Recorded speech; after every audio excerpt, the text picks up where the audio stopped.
Mungkin masih ingat kisah nyata yang saya sampaikan. Ada seorang dokter dari Mesir itu tiba-tiba didaulat menjadi pembicara di satu seminar di sebuah wilayah yang cukup jauh dari Kairo. Maka timnya itu sudah merencanakan beliau untuk naik pesawat. Dan ketika beliau akan naik pesawat, tiba-tiba cuaca kurang mendukung. Akhirnya pesawat itu delay dalam batas waktu yang tidak mampu ditentukan. Timnya langsung berpindah kepada planning B, yaitu mendatangi kota itu dengan mobil. Dipersiapkan mobil yang terbaik. Mulailah sang dokter memulai perjalanan ke kota yang akan beliau mengadakan satu seminar. Tiba-tiba mobil tersebut macet, mogok di satu tempat, di mana mogoknya mobil sang dokter itu tidak jauh dari satu rumah yang ada di pinggir jalan. Maka orang yang ada rumahnya di pinggir jalan itu, lalu beliau kasihan, ibu-ibu itu kasihan melihat rombongan orang tersebut yang mogok mobilnya. Lalu kemudian akhirnya sang dokter itu dipersilakan oleh sang ibu untuk memanfaatkan apa yang ada di dalam rumah itu apabila ingin memakai kamar mandi. Maka dokter akhirnya memakai kamar mandi itu tanpa tahu bahwasanya sang ibu itu punya anak yang menderita penyakit, dan sang ibu juga nggak tahu kalau yang dia persilakan masuk ke rumahnya itu adalah seorang dokter.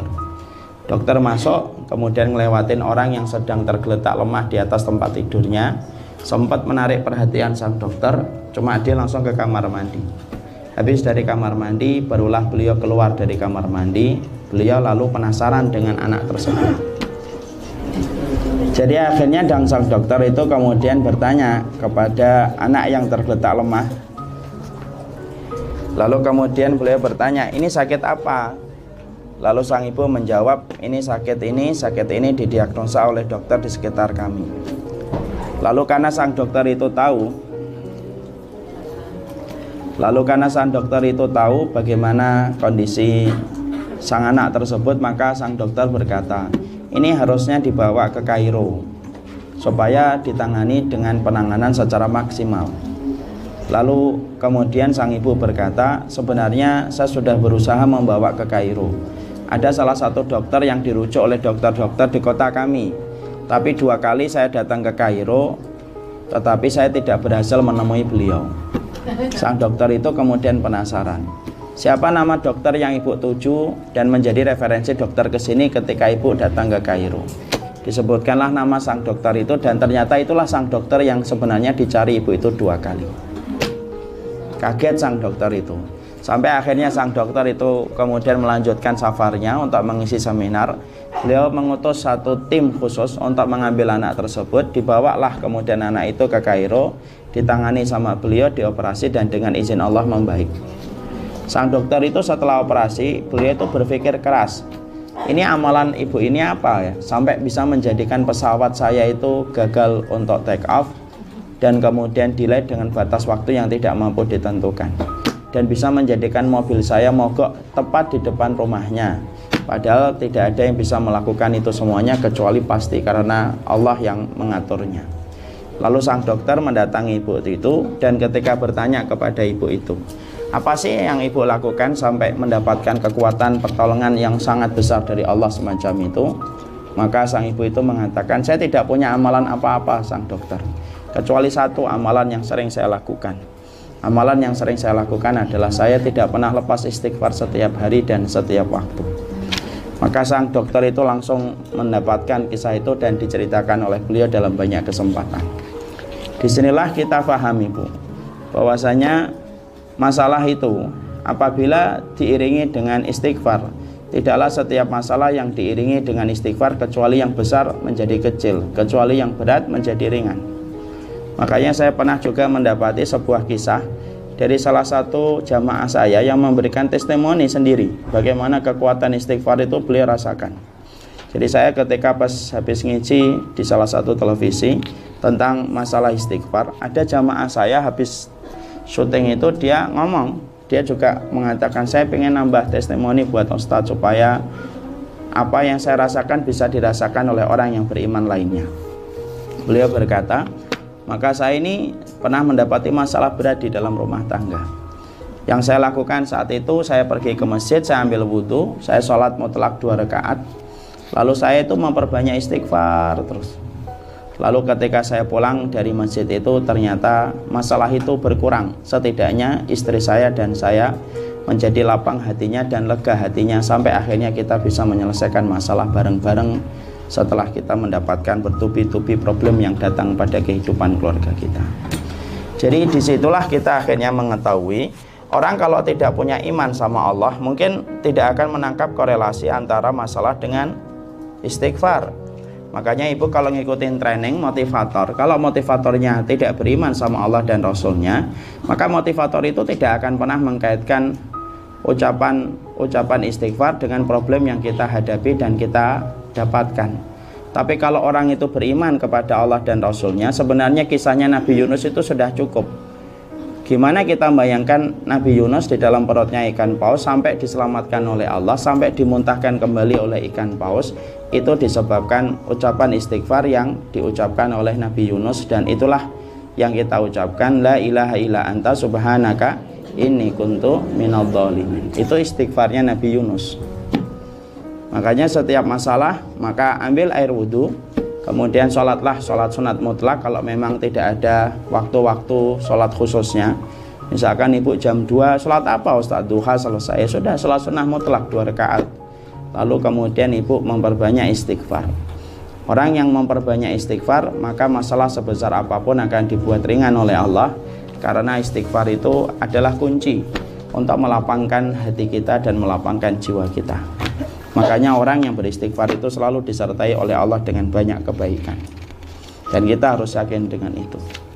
Mungkin kisah nyata yang pernah juga ibu dengarkan, saya pernah baca di salah satu sirahnya Imam Ahmad. Imam Ahmad itu pernah mau datang ke satu kampung, satu kota, tapi dia tidak tahu alasan apa kenapa dia ingin datang ke kota itu.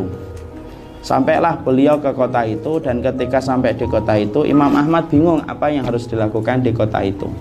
Karena beliau bingung, beliau bermalam di masjid. Dan ketika beliau bermalam di masjid, tentunya pada saat itu kota tersebut tidak memperkenankan orang untuk tidur di masjid. Lalu diambillah, lalu diusirlah Imam Ahmad.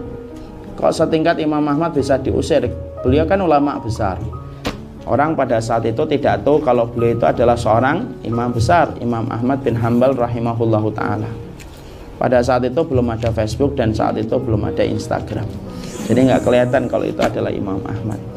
Ketika diusir, ada orang di pinggir masjid yang melihat Imam Ahmad, tapi juga tidak tahu kalau itu Imam Ahmad.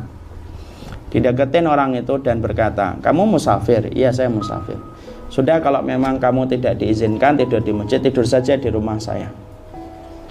Dan kemudian Imam Ahmad bertanya, kamu ini pekerjaannya apa? Saya adalah tukang roti, tukang ngadon roti. Lalu Imam Ahmad menyambut ajakan orang tersebut. Tidurlah beliau di rumah, ditempatkan di satu kamar. Ketika ditempatkan di satu kamar, lamat-lamat itu Imam Ahmad mendengar Sahibul Bait itu beristighfar terus malam itu. Sampai Imam Ahmad ketika saat mau istighfar, Imam Ahmad tuh mikir, ini orang kok dari tadi tidak lepas-lepas ya istighfarnya. Dibuka pintunya kamar, didatangi tukang adonan tepung itu.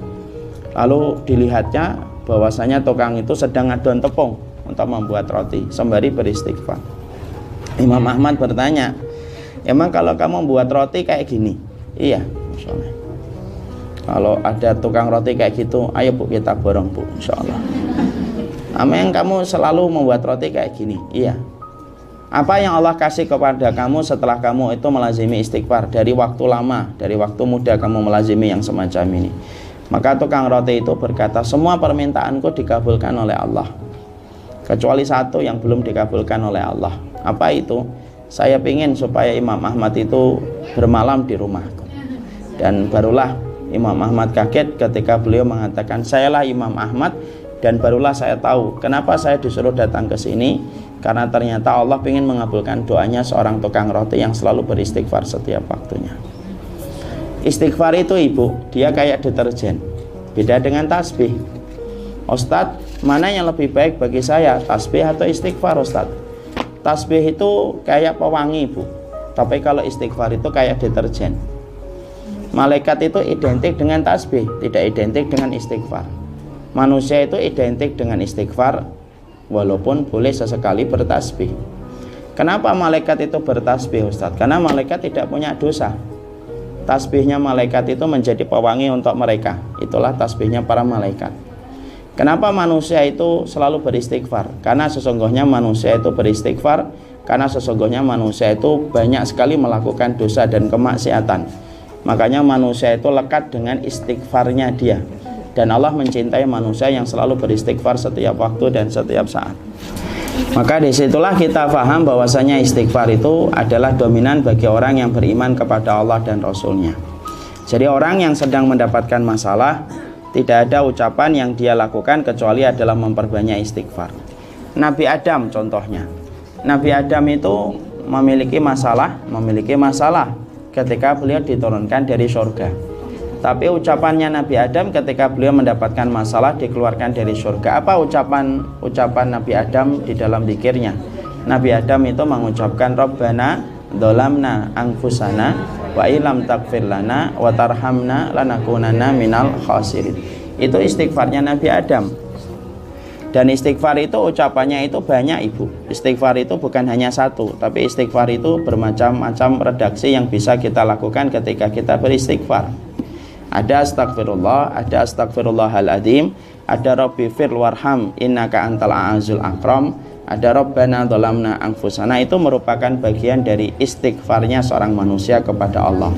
Tapi yang jelas, orang yang kemudian mereka mendapatkan masalah, perkara yang dilazimi adalah memperbanyak istighfarnya, maka masalah itu akan dibuat ringan oleh Allah.